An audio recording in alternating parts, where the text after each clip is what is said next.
autonomous spaces of freedom for people fighting for liberation around the planet. And as we critique the nonprofit industrial complex, you have to think about how do we create these autonomous spaces where we can live and we can breathe and we can organize freely. So we want you to get up and move with these Capoeira facilitators. We're very honored that they're able to be here. They're going to leave in a few minutes to go back and get to their slave jobs, right? So the contradictions continue for all of us in this space. And we invite you now with the Movement Center for Deep Democracy to recognize that we have to change the way we relate to each other in this struggle, not just talk about it, but we have to move together. So this is a movement practice of liberation that they're going to share with you, and we're really glad to have them here. Take it away.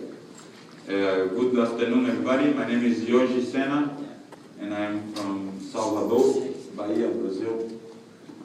I think one of the only countries that this year had a surplus of harvest, where there's drought everywhere else.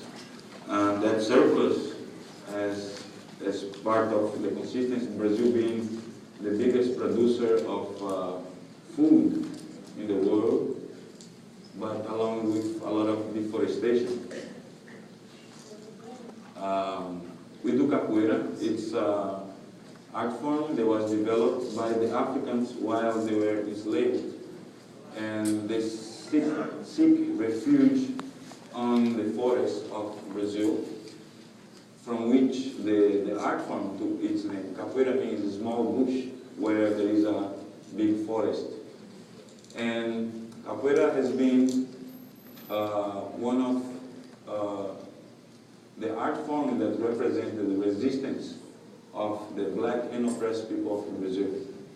Capoeira as a practice is a game, but also has multiple other functions. Can be a self-defense method for street safety, can be a form of fitness acquiring, and is a form of strategy game, like when you play checkers with the pieces.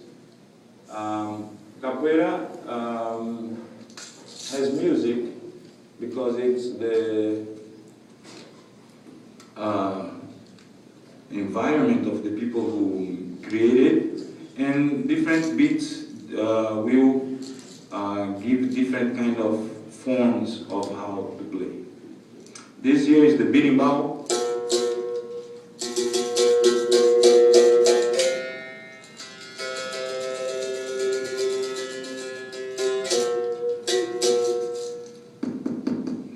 Made of this wood here is called biriba. It's a wood peculiar to the coast of Brazil, the Atlantic coast, that nowadays it's almost extinct.